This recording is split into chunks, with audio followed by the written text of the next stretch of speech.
Hello, everyone, and welcome to the very first episode of This Is The Waypoint, the show here on the WayPoint podcast where we're going to be reviewing each episode of Mandalorian Season 2, episode by episode.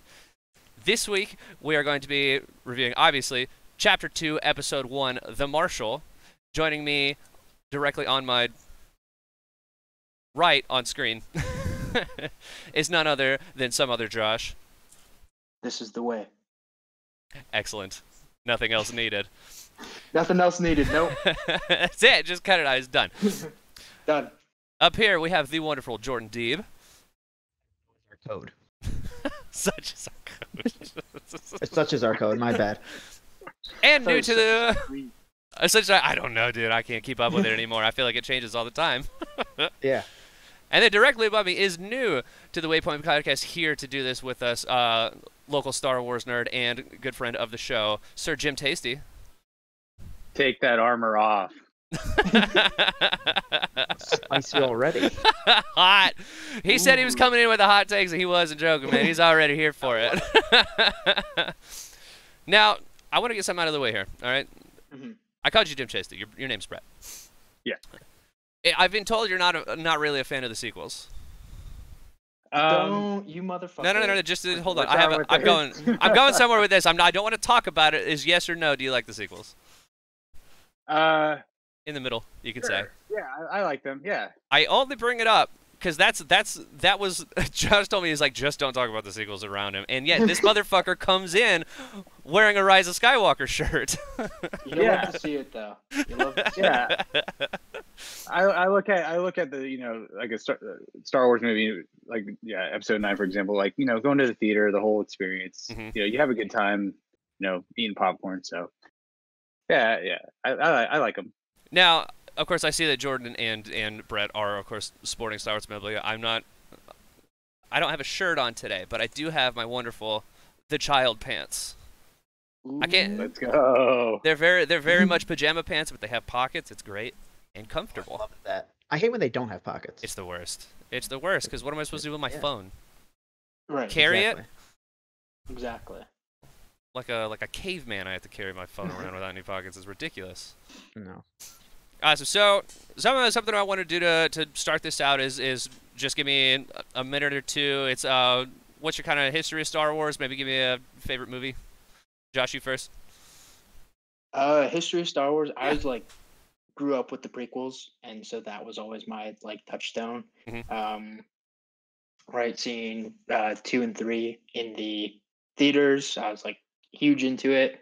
For the longest time, I had all the action figures. I played all the games on PS2 back in the day. And then I fell off for a period just because there wasn't really anything new coming out. And I stuck around for the first 2 seasons of Clone Wars and then completely dropped off. But it was as soon as The Force Awakens came back, that just reignited my love. And I was like, let's go, let's jump back in. Let's get right into this. And I've been riding the Star Wars train hardcore ever since. Absolutely. Yeah. Jordan, what about you, man? So, kind of like Josh, but a little bit less. It's I always saw Star Wars around me growing up, and I enjoyed it. I mean, I think the only one I saw, or the first one I saw in theaters, was Revenge of the Sith. And then I just watched the rest through renting the movies at my local library. And the video games helped a lot, and then it was just I've never been a fanatic, but I've always been a fan. Cool. But I never went too in depth in the lore, and it was the sequels, even though I'm pretty mixed on them. It was the sequels that I think reignited it for me as an adult. But I've talked a lot about Star Wars. I actually did a podcast with a different friend of mine after she's never seen any, and then she watched every single movie all in a row in one weekend, and we just discussed the Star Wars. Hell yeah. Yeah. Bret? But no, definitely a fan. Oh, sorry. Yeah, for sure. Okay, Oh, good. yeah. I would hope so. You're here. Bret, how about you, man?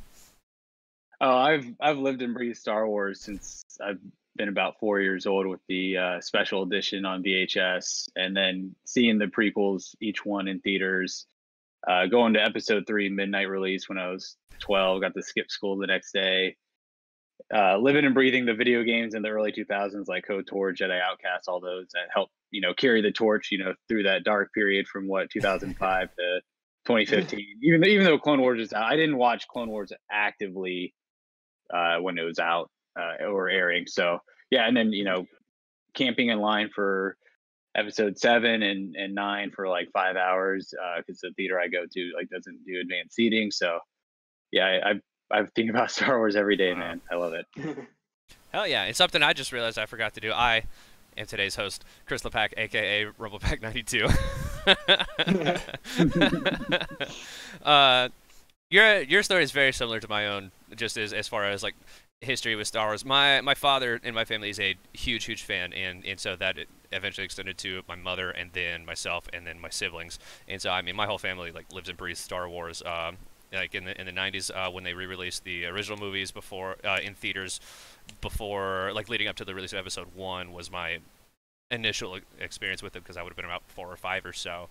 And I mean, yeah, I had those on VHS later. I've seen all of the movies in theaters now, technically. I mean, yeah, I was deep into the video games. I read a bunch of the comics. I still read lots and lots of the novels and stuff. Like, Star Wars is a huge part of it. I mean, it's, I got my Stormtrooper helmet back there. My wall over here is just covered in Star Wars stuff. Like, it's a huge part of my life, my wife's life. And yeah, that's kind of where we're at. All right, well, thank you guys for that. I appreciate that. So now let's really get into it, guys. Fuck me, I loved this episode. Holy shit, it was good. We're getting right into it. Full spoilers. Get it. Just get it out there, man. We're here to talk about the episode. We're not doing like a plot breakdown or nothing. Just damn, I love it so much. Yeah, I thought it was everything great about what Star Wars is in terms of telling a story that stands on its own, incorporating characters and elements from the wider canon. I mean, Cobb Vanth, a super minor character in the Aftermath trilogy, like bringing him onto the screen was like massive. Obviously the big character reveal at the end, kind of references to Legends video games and books and comics, and it was just fantastic. Technically speaking, with the cinematography, all that, it was fantastic. I definitely got the feeling going into this too, especially so you hit that one point where like right when you really see the crate dragon like come out of the cave, and the aspect ratio changes into 16:9. Dude, yeah, which is so sick. I was like, oh shit, they filmed this on IMAX, and then Cobb Vanth and Din like both take off in the jetpack and they go up, and because it comes out the side of the mountain, and I looked over at my wife, I was like, they definitely have more budget this season. It's like, holy shit, it looks so good. Season 1 was like 100 million. Season 2 got to be 200 million. Right? Yeah, like, dude. Easily, this episode looked incredible. I thought there were a couple points where like the CGI was like oof, like it wasn't looking too hot. Like especially the like fight at the beginning, and like when he's riding in on town, I was like into the town. I was like, there's a couple where I'm like, this doesn't look as good, but you know what? It's like there's still signs that it's a TV show. Like Jordan, it sounded like you had something to say.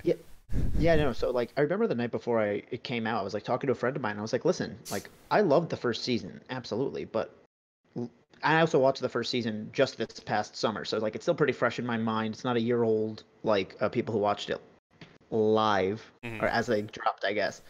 But I remember just saying like, it was a fantastic show, and I want more, but I don't really know what it is, what it's about. Like, I know it's about Mando, but, like, it doesn't end there, but I don't know how else to describe it. So it's just like, I just wonder what they're going to do. There's a lot that they can go off of.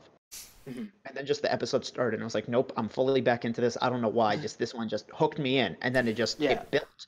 It with the reveal of the Marshal, or actually before that, with the return of the, I don't know her name, but the mechanic with the big curly hair and the pit droids. Amy Sedaris. Yeah. That's her actress's name. Yeah. It built with her, and then it built with the Marshal, who, as we're all saying, was wearing Boba's armor. So it's just like, okay, because that's the one thing I want from this, but I don't want it too much. Is I want it to touch on the more mainstream Star Wars universe that we all know and love. but I don't want it, and like obviously this is an exaggeration, but I don't need it to be about the Skywalkers or Luke and Leia or Vader. Like I just need it to be tangent to that. And I think that, you know, something like a guy wearing Boba Fett's armor and then at the end of the episode, the reveal that Boba's alive is a really good tangent of just like, hey, we're touching on the mainstream stuff and it's going to be cool, but it's not, it still is its own story. Yeah. There's just enough of the things that we know to kind of be like, oh yeah, perfect. Like this is kind of what makes Star Wars. But at the same time, it also kind of takes place around the outskirts of everything else that was going on. If that makes sense of it. Something that I really liked that this episode did too, because I was in a similar place as you, Jordan, to where I was like, there's a lot of ways that it could go, just from where last season ended off, and it felt like it was like, cool, I have a direction, but I also kind of don't. I was like, I have no idea what they're going to do with this one. And then, yeah, this one started. I was like, fuck yes, I'm in. Let's go.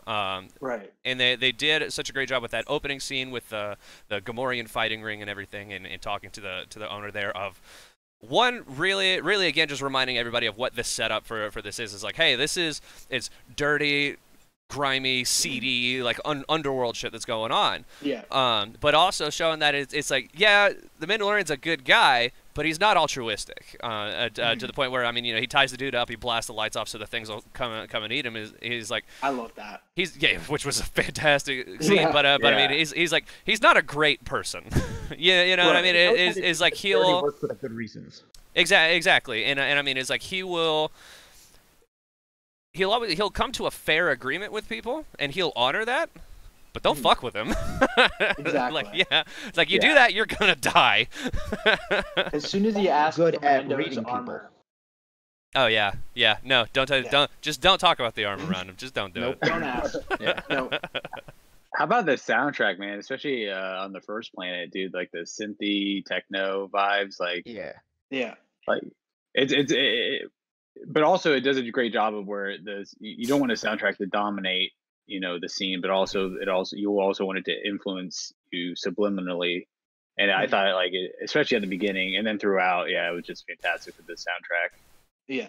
Yeah, it's very cool to hear. I mean, it's like you get a lot of the themes from season 1 back in this one clearly, especially since, I mean, we're in the episode they go back to Tatooine. Right.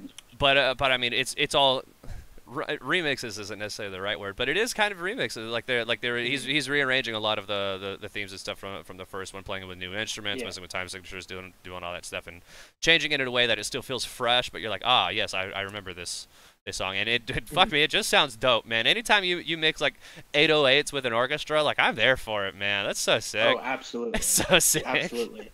And I don't know how to pronounce the composer's name. It's like Ludwig Göransson. Yeah, he's like Childish Gambino's producer and like scored Community and Black Panther and Tenet. Okay, yeah. Yeah. Okay. Great job all throughout, and yeah, it's like it brought me right back to It's like season 1 and it's like classical music and like film score, but like mixed with a touch of not just modernism, but also like the more futuristic sounding stuff. Right. Yeah. Yeah, Yeah, it's a really unique thing. So I was just before this watching the Disney Gallery series on season 1, and he mentions how like the I guess now iconic he'd bought with some like he'd played with some recorders that he bought off the internet because he was like, I've never seen a recorder this big before, and purchased it and then like wrote that bit with it. I was like, I never would have guessed it was a fucking recorder. Yeah. Like, Wow. I'm not too musically knowledgeable, but I do know that like bigger instruments of the same instrument make very different sounds. Because my cousin plays the flute, and she once shared a video of some guy playing a flute, probably like the size of me, which logistically I still don't remember how, but it still counted as a flute, and it really sounded like if a flute was as low as a tuba. I was about to ask, at what point does a flute become like a saxophone?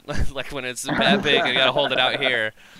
Oh yeah, no, that's what it felt like. But it sounded like that, but still with like the more windy noise. So that's so cool. Listen, man, music's weird, but it's Music's cool, weird. but it's weird. That's fair. Yeah. That's fair. Something that Bret had touched on too was just how the sort of like legends and like expanded universe references that they have, which there were a lot in this episode that don't necessarily have to be I think they did a really good job because there were a couple episodes last season where I love that stuff as somebody that's very, very deep into that sort of thing. But there are a couple episodes, especially the Tatooine episode last time, where I was like, okay, there's a lot going on here. This just feels like a reference fest. And there are some really, really cool ones here that it didn't pull me out of it to where I was like too much. One, it was great seeing R5 again. Yeah, dude. I was like, is that the droid from the first movie? I was like, what? The one that self-destructed and Yeah. go get R2. Yeah. It's like, Uncle Owen, this one's got a bad motivator. Look, and it's just yeah. And I was like, he lives. He's alive. I think my favorite reference outside of just Cobb Vanth himself being there, because he is a character from the books that came back in. There's a couple things I want to touch on with Cobb in a few minutes, but Cobb's speeder was Anakin's engine from his pod racer. I love that. Immediately, Yeah. To the point where they pulled that even out. where they took the sound effect from his engine. Obviously, it's modified, so the sound effect of it is modified even. But it's like you can hear it just enough to where you're like, yeah, that's Anakin's engine. Like, what the fuck? Right. Up on that. Yeah. It's just something about Star Wars where it's like, okay, like it didn't need to be there, but then you see it there, and it's just like instantly brings you back to seeing episode 1. I literally replayed episode 1 Racer a few days ago. Like, Yeah, that's right. it's just like, Come out man, of like episode 1. Duel of the Fates. True. You know what? You got me there. Yeah, but it's just like, man, pod racing is just awesome. Like, and then you see that, modified. It's like, okay, cool. Yeah, like it just makes it just a little thing that makes it better. I saw a comment too that I think almost kind of speaks a little bit to the character, just in that, I mean, is like, this dude's wearing Boba Fett's armor, he's riding around in Anakin's pod racer. He's like, does he own anything that was originally his? Like, is all of his stuff taken from other people? The red shirt, Kyle. the obnoxious red shirt with the big ass sleeves. That's what really that's what I wanted to touch on, and this is one of my favorite things that I think the episode did, because there were a lot of rumors that, like, leading up to the release of this episode, that Cobb Vanth was going to be in it, because we knew that Tamura Morrison was going to be in the show, but we didn't know whether he was going to be Boba or if he was coming back as Rex or doing something else along those lines. Right. But I mean, yeah, like Bret mentioned, Cobb Vanth is in the Aftermath trilogy. It's never from his perspective. It's always people being in Freetown, which is Mos Pelgo, where he was already the Marshal at that point, and seeing them from their perspective. And I believe there's a short story in like how he acquired the armor in that even. But there's a lot of it is like, there's a lot of apprehension to where it's like, okay, if they do Cobb Vanth and the first time we see this person and he's in Boba Fett's armor and then he takes the helmet off and it's not Boba Fett, that's going to make people mad. Like, that's going to make people real mad. And they did such a very, very good job of, like, the camera pans over and he's standing there and it's Boba Fett's armor. But it's like, the moment you see him, you can tell that's not Boba Fett. Exactly. Right. Yeah, the physicality was just way different. Yeah, it's like it clearly doesn't fit him properly, because it's like he's wearing it like a cut off essentially on the chest, and then the use of the red shirt on there, it immediately tells you, okay, that's not actually Boba. Right. But then it's like, for people that might not know who Cobb Vanth are, or even that Boba Fett is dead or whatever, it's it can signal that without having to explain everything about that character that's happened outside of the legend. They did a really, really good job of taking something that's already established and working it in so that people that might not have read Aftermath can understand who this character is. Just well done. Well done. It kind of reminded me of like a Fallout New Vegas character the first time it panned to him, like just having only some of the pieces of armor, but not all of it. And it's like, we're mixing and matching here, but it doesn't look fully correct. And then as soon as he takes off his helmet and it's Timothy Oliphant, I'm like, all right. Yeah. With his incredible hair. Oh, absolutely. Yeah, I know. Yeah. I noticed that, like,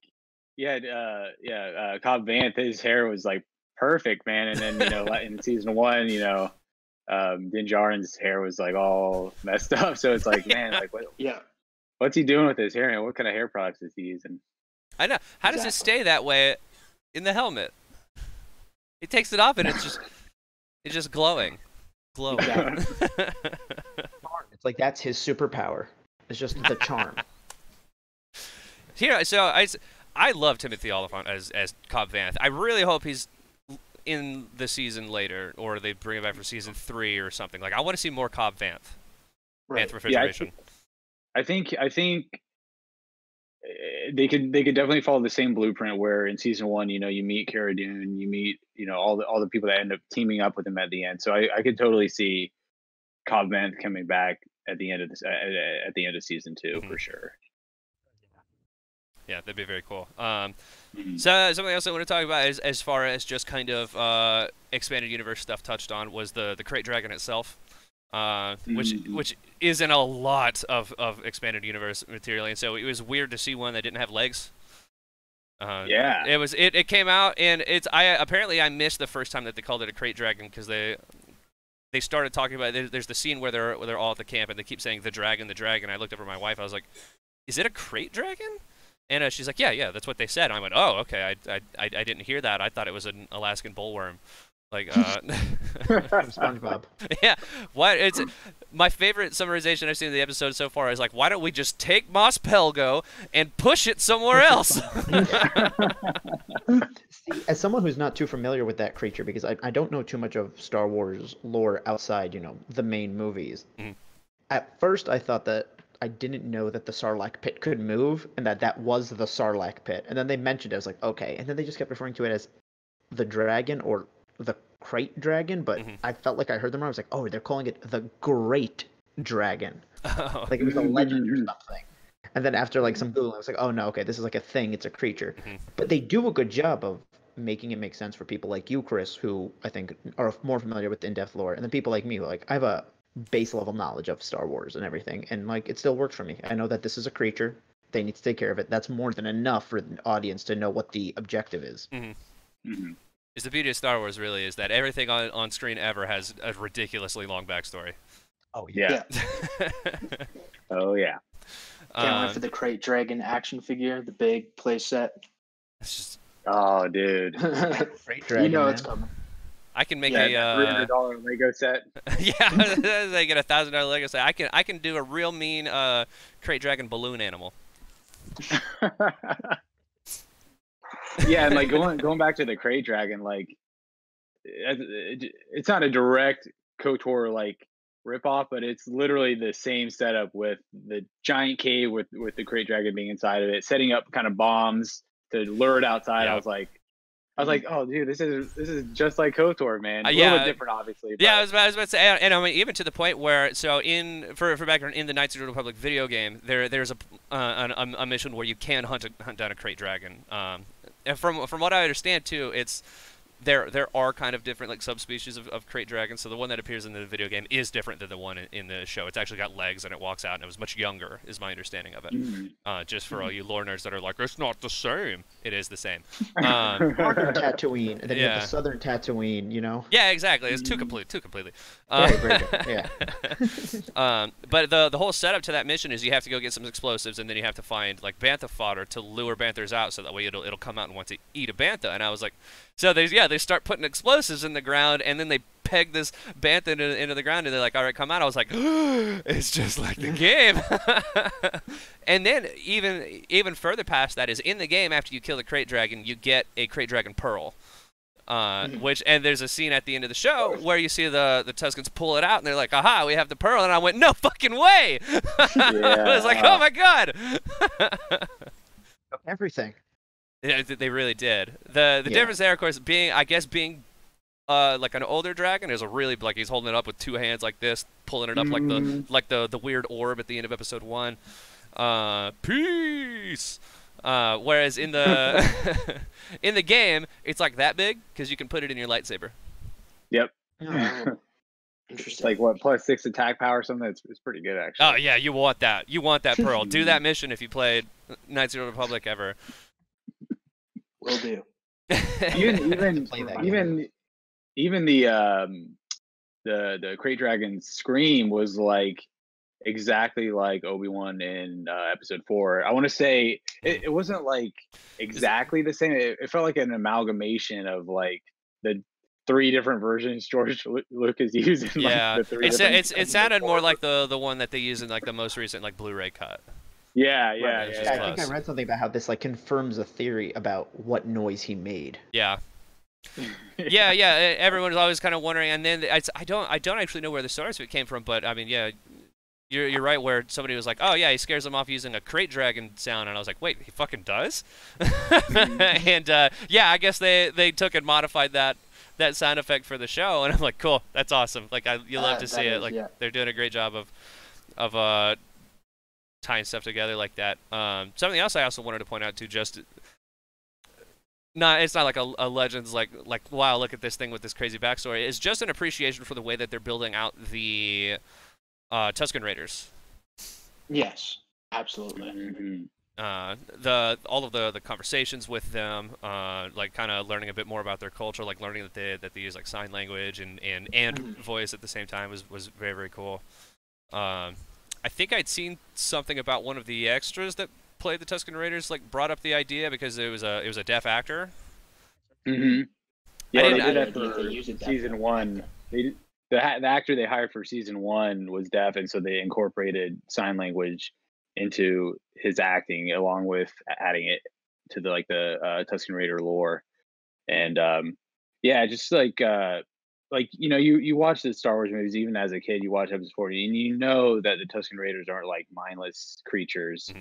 But then when you actually see it in this episode, and even last season too, like it just really makes you feel bad for them, especially not only like how they get mistreated by the other civilizations on Tatooine, but like looking back at episode 2, man, that's a rough scene, even more as time goes on. It's like, wow, yeah, Anakin just slaughters like a whole village of them. That's one of the things from the expanded universe I know, is that Vader goes back every year on the anniversary of his mother's death and just slaughters more. Just kills a bunch of them. Yep. Yeah. Which obviously is horrible, but it just seems really inconvenient. Like if you're just on the other side of the galaxy and he's like, listen, man, it's tomorrow. We got to get going. Which is also hilarious to think about too, because motherfucker hates sand. Exactly.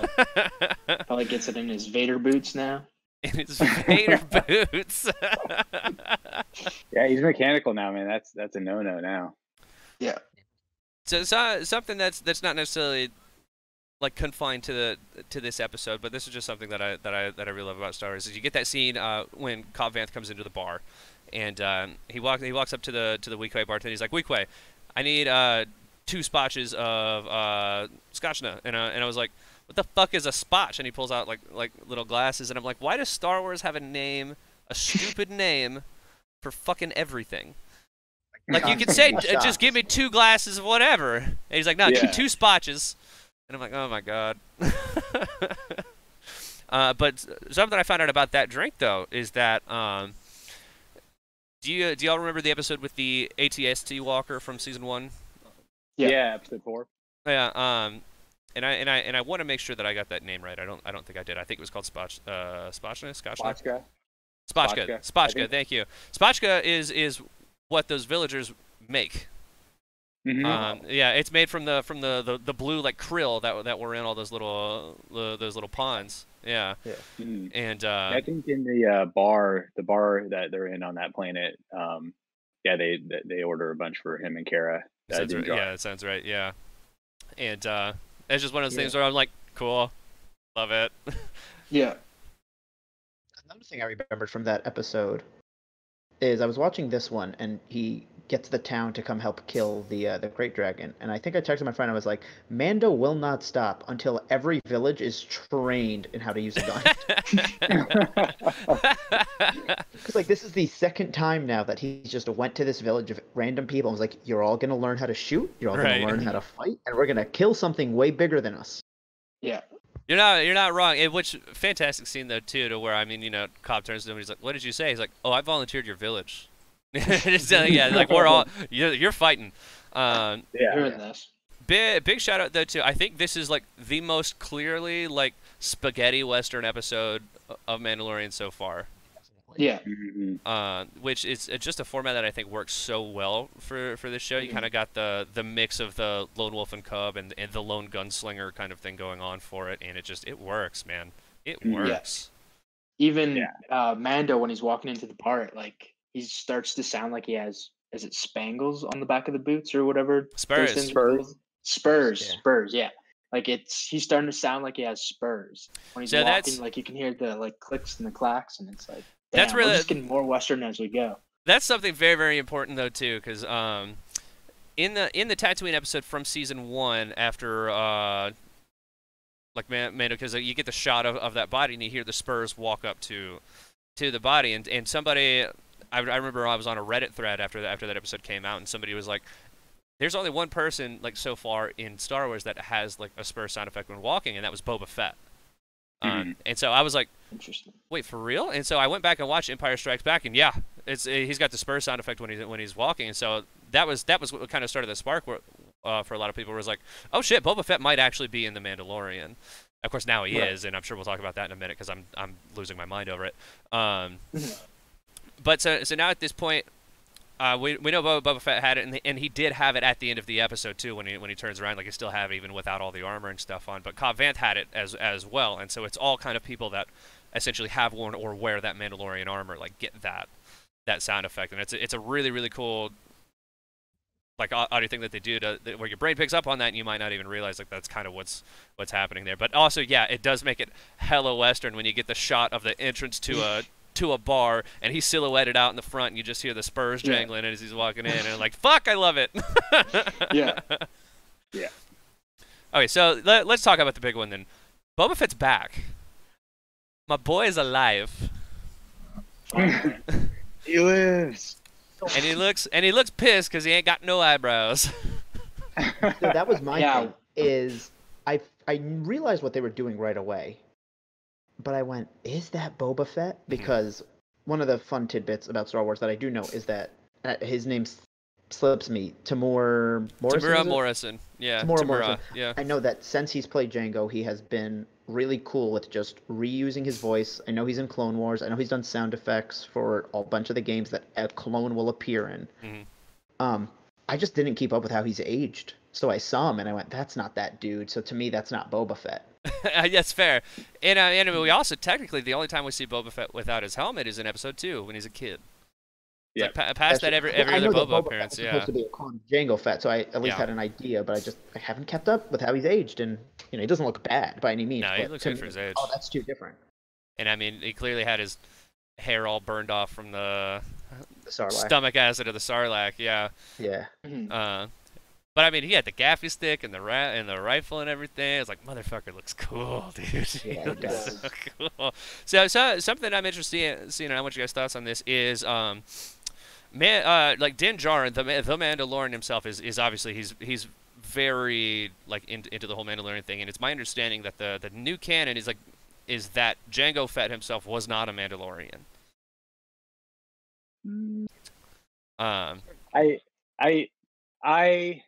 So yeah, it's not. I don't think it's been officially confirmed.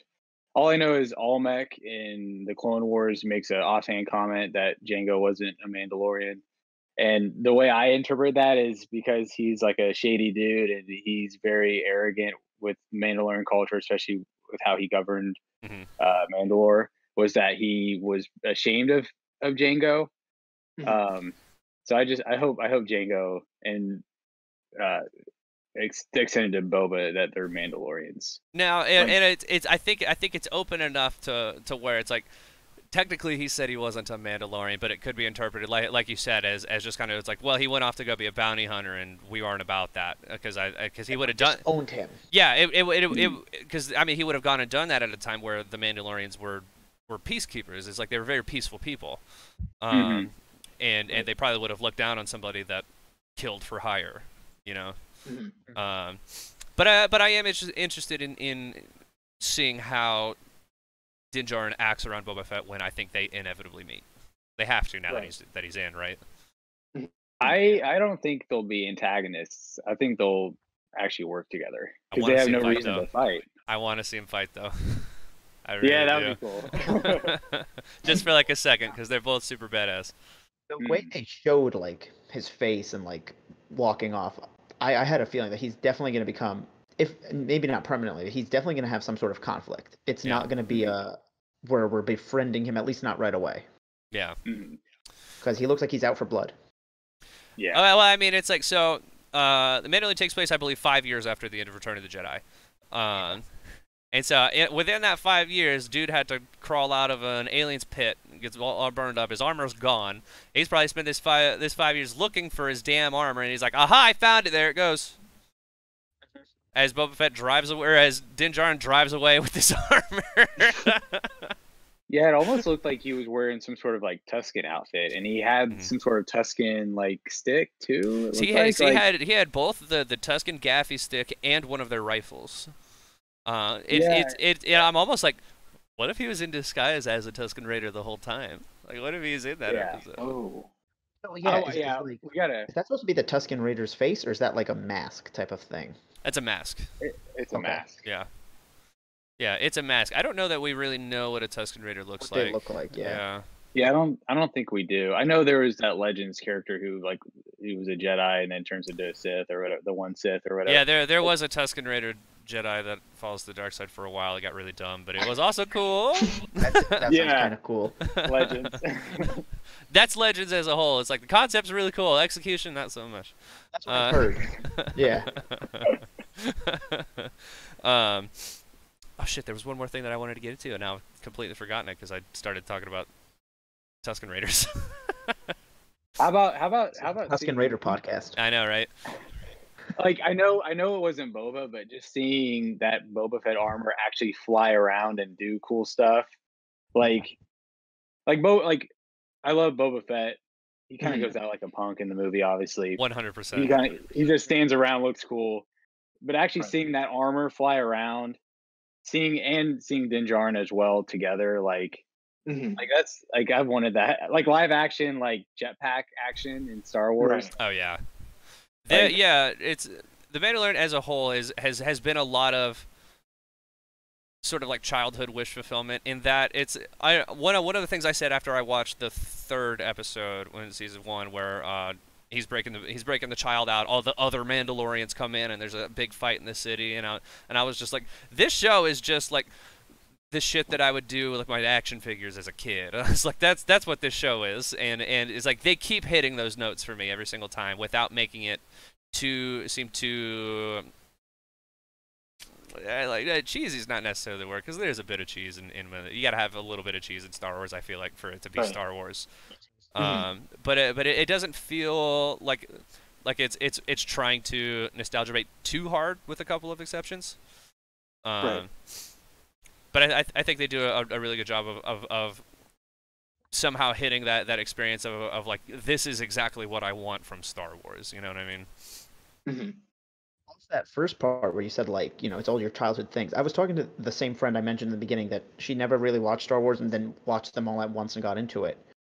She said, like, I just don't get why people love Boba Fett so much. And I said that I think for most people, Boba Fett was like a character from when they were like 10 or something. And just there's something about his armor that to 10-year-olds, specifically 10-year-old boys, which obviously I'm not trying to gatekeep Star Wars, it's for everyone and should be, but it was always pushed for male audiences as kids. So I just think that when you're a 10-year-old boy and you're watching Boba Fett, you're like, this is the coolest dude I've ever seen. He's got a jetpack. He's got like a laser eye mask, which doesn't shoot lasers, but it looks like it could.